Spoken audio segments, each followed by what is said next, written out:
Hello, welcome back to my channel. I am so excited for today's video. I've been planning this for so long, and finally, I'm gonna be adding dog collars to my shop. I think this video will be more so making a dog collar in every fabric, as opposed to some of my previous videos where we just bulk prep everything. I'm really just going for making at least one of each fabric, which I have 24 of them, so we should make at least 24 dog collars. But at the same time, I did get enough metal to make 100 total dog collars, so maybe we'll make 4 of each and then bring some to market. But I guess it won't be like a full bulk prep. I feel like a full bulk prep would be a lot more than that. I've already tested out how to make these dog collars, so this is how it turned out. First off, I love the little charm. I think I definitely want to keep that, but also add a little label inside as like a fabric label in the dog collar. But I really love the metal clasp. I love how durable it feels, and I also like the silver of it. I think it goes with a lot of my products. And then also on the other side, there's a tri-slider, so you can adjust the size of the dog collar. And honestly, it goes from a pretty small collar to a pretty decent sized large collar. So I'm gonna have to test out which dogs this size is good for, but this is gonna be the only size that I'm making today. Along with that, this is a 1-inch dog collar, so I feel like if I'm making smaller ones, I think I should decrease that a little bit. I just don't have the correct metal or the webbing for the liner for that size right now. So I just kind of wanted to see how this size does and see if it's something that you guys would be interested in. So that's why we're gonna start with just one size. But this size I think would be amazing for a lot of dogs like golden doodles, golden retrievers, Australian shepherds. I think overall a lot of bigger dogs. I think for smaller dogs, I'm gonna need to make a smaller size for sure. Like I can't imagine this on a Chihuahua. For sure. It would be way too big. So if you guys do end up enjoying these, I'll definitely make some more sizes and get them up on the shop as soon as possible. But with that, our first step today is gonna be cutting out the fabric and all of the webbing. We have quite a bit to cut out. I think I'm gonna end up doing 4 of each. Yeah, I think we definitely should. I think while we're like making one, we might as well make 3 more. Well, you know what? Maybe I'll make just 2 of each. I think 2, because if we get orders for more than 4 of a certain fabric, I won't be able to make it. Like I'll have to limit it online because I don't have enough metal for them. So let's make 2 of each. I think that sounds like a plan. I'm gonna get into cutting the fabric. I'm gonna speed this up.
All right, I wrapped up cutting everything out, all of the dog collars and all of the webbing, and we had so much extra that I just put them into a little bin for later. You know, like if I decide to bulk prep these later or for orders, it's just really easy to grab those. But this is our full stack that we're gonna be ironing. Honestly, it's not that much. It's like, well, 24 times 2, 48, because we're doing 2 of each. So I also have all of the webbing over on my table, so I'm just gonna grab one. This part goes so quick. If you guys watched the wristlet video, you know how fast this part goes. Thankfully, because I feel like recently I have been really cutting down on my ironing time, which is amazing. And I honestly think a lot of people can relate to that. It just takes so long and I'd just rather be sewing. So if I can cut that down just by, you know, not doing that much of it, it just saves me so much time not having to iron like every single part of these. So we'll be done in no time with ironing, then we'll be at the machine. A little backstory on why I really wanted to do these dog collars. If you're kind of new here, or I guess I haven't really talked about it that much, but XOXO was actually named after our dog. He was our family dog and he was the best dog. I literally grew up with him. He was a miniature schnauzer and he passed almost 2 years ago now, which is crazy to think. It doesn't feel like it's been that long. And I know he would have looked so cute in these collars. I wish he was still here to be the model for them. But I thought, how cool would it be if we could have dog collars for other dogs that were made by a business named after my dog. I don't know. Just to do some sort of dog product, I think has always been a dream, but anything related to dogs is kind of nerve-wracking. Like there's a lot of things that could go wrong with them. For example, for these, I'm really like, when I found my hardware manufacturer, I'm like I want them to be the most sturdy hardware so that, you know, your dog collar doesn't just break off right when, you know, they tug a little bit. I was always worried about that. And then even when you get into like leashes and harnesses and all the things, it just becomes a lot. So I think I just got really overwhelmed with it. But I think collars is a good place to start. They're a little challenging, but I think it's nothing more difficult than what I've done in the past, honestly. Like with wristlets, it's pretty much the same up until adding the hardware. But that's a little backstory on kind of the name of XOXO Charlie. Yeah, we'll have to go around town and find some dogs to model these because I don't have a dog. I wish I did. This might make me get a dog. I also feel like I can already see the comments that are like they want a size small. And I promise, like as soon as I know that this collar works and I can find the correct sizing for a size small, I will have it up on the website. I just feel like I want to start with one size because I've done it in the past where I do like 3 sizes and then they really don't sell. So I just want to make sure that people do like these and they prefer them over some other style, which I can't really think of another dog's collar style. But yeah, I'm kind of thinking maybe I'll go for a size large collar and then we can always get smaller as time goes on and I can make some different collars. I also don't think that we're gonna have time to finish up all of the 48 collars tonight, especially because the hardware is still in all of the plastic and everything, so I have to undo all that. So we might only wrap up all 24 different fabrics tonight, and then I can just do those other 24 as orders come in or before my next market. I think today is more about less bulk prep and more just getting things on the website and like getting the actual product made and getting photos of it. So I think that's a good goal for today. I think once we're done ironing, we'll be at about, I think probably 5 o'clock, and then we can start sewing. Finally, which is like the huge portion of these dog collars. So let me just fly through this ironing really quick and then we'll get over to the machine. All right, everything's now ironed. I actually decided, so I ironed almost all of them until the very end. The last 2, I was like,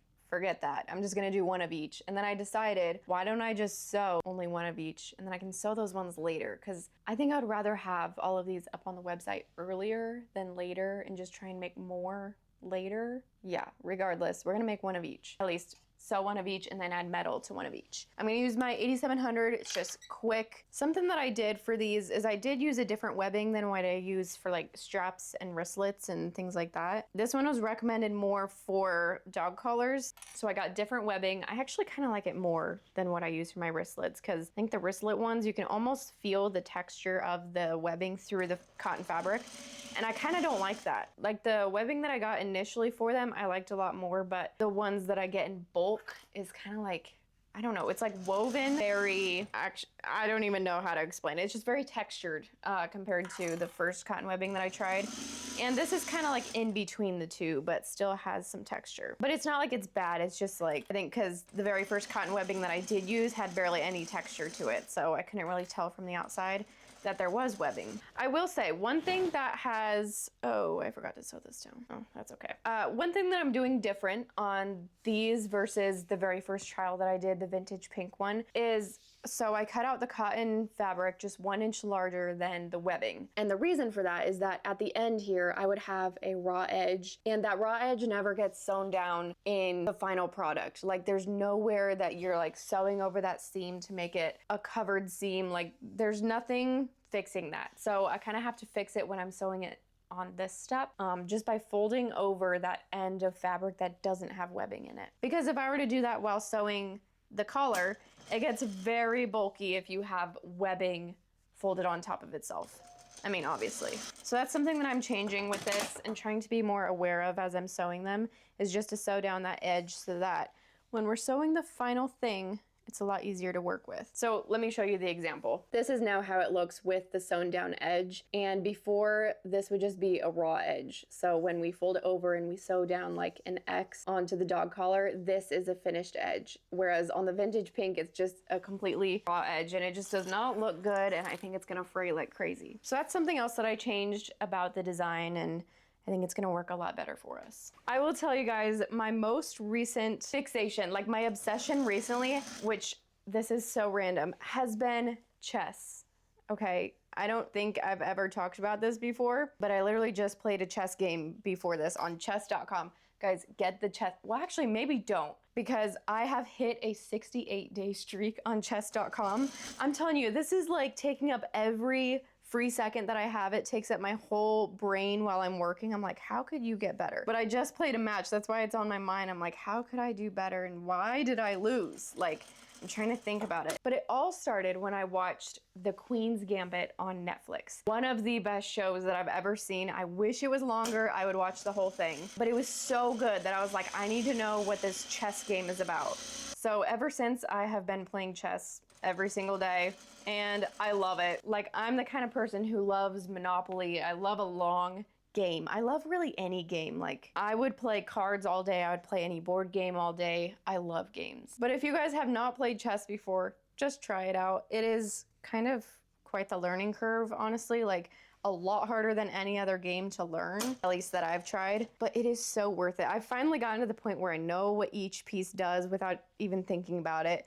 That used to be my real struggle. I would like move something somewhere and then I'd be like, wait, I would just get confused. But I finally got that down, and now I'm like trying to learn like moves. Like, there are certain moves that you can do and like defenses, and I don't know, I kind of get lost when I'm trying to learn something, because then I try it out and then the other player does something different than what the video explained. I'm like, wait, this doesn't make sense. But long story short, chess has been my recent thing. It has been so fun and I'm learning a lot, and unfortunately I'm losing a lot, but I mean, it's all for fun. But this is your sign. Try out a chess game if you've never played. Ooh, honestly, I want to learn how to play checkers too. I'm assuming it's got to be easier because you only got one piece to deal with, but it's probably still pretty difficult. But I'm going to focus on getting these dog collars done tonight. Hopefully we can wrap them up. I don't know, honestly, like, I'm still kind of iffy on how to add the hardware. It gets me every time I have to redo it multiple times. So I think over the course of doing we're doing 23.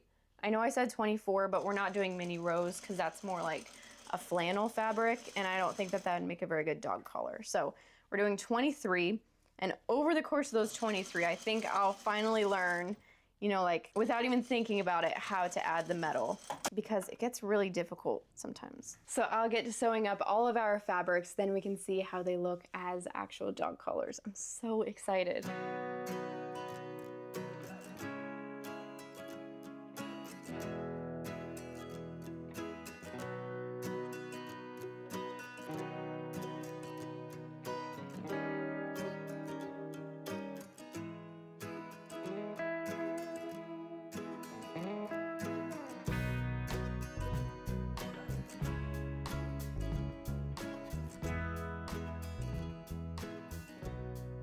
Now is for the very fun part of unwrapping all of the hardware. I've already taken off all of the paper and the first plastic. Now there's another plastic piece on here that I literally have to cut away to try and get it off. They came wrapped very well though, I will say that. Like, I'd rather have this than have a bunch of broken or scratched up hardware. So that I'm very happy about. But this is just for our clips. I already have our tri-sliders here, and then also all of the D-rings here as well. So we got everything else, we just need these clips. And then we're on to the final part of sewing on the label and adding all the hardware and doing all of that. I've also been thinking about how I can add the little flag label, like the fabric label, instead of the charms onto all of the collars, and I think it should work.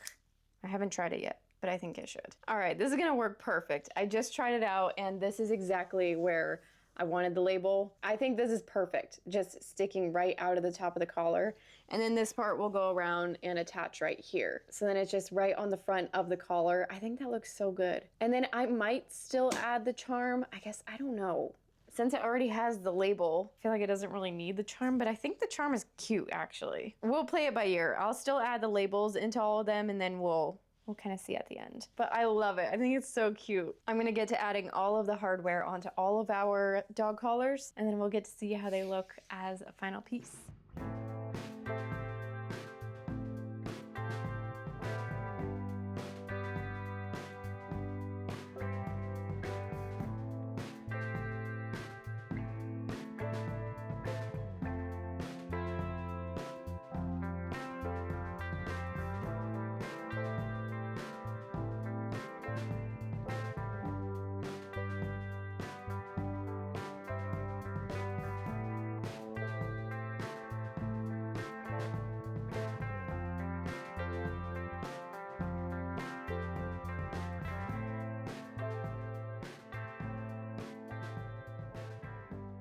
Yesterday, I wrapped up adding this part of our dog collar, just this part of the clip and the D-ring, and then also the label. So now we just need to add the other side. And then I'm honestly planning on doing the next sewing part over on my TO. I tried it on the 8700, but I'll show you kind of why I don't really want to do it on the 8700. On the good news though, I have figured out how to make these and it is going so much quicker. Like I don't even have to think about it now. I just know exactly where to feed the fabric through all the metal, which I never thought that I would get to that point, but here we are. It used to be so confusing, but now it's just kind of like, I know where it's supposed to go. Okay, so this little part is where I'm supposed to sew and I'm supposed to do like an X. So that part I'm just clipping and then setting aside, and I'm gonna do it on the TL just because it's way too intricate for doing over here on my 8700, and because it's really hard to fit under the presser foot on this machine versus over there I can kind of control it more. So that is the plan, but we're coming along so good. We're about halfway. Like I needed to do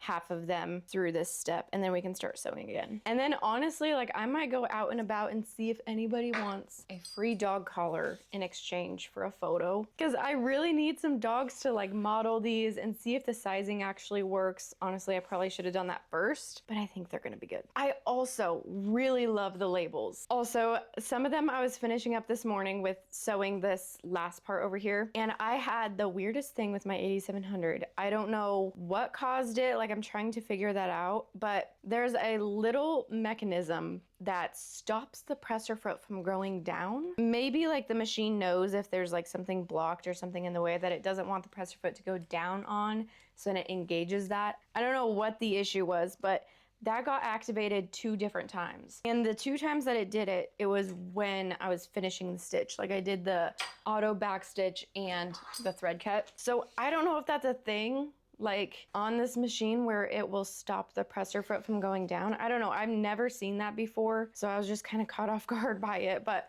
if you've heard of that, let me know. But it was really easy to disengage. I was honestly kind of worried when it first happened because the presser foot goes down automatically after like 2 minutes. So that kind of had me worried. It's a bit like the TL, how there's a little mechanism inside kind of by the bobbin case that will activate if something gets stuck or something's in the way. It's kind of like that, how you can like disengage it just by moving it the opposite way and then it automatically goes back. I don't know if that makes sense, but I'm learning, honestly. Like still after a full year, I got it last September. So almost a full year of having this machine, I'm still learning things about it. But honestly, it only happened twice, so I don't really know what it's from, because I mean, I sewed all of them the exact same way.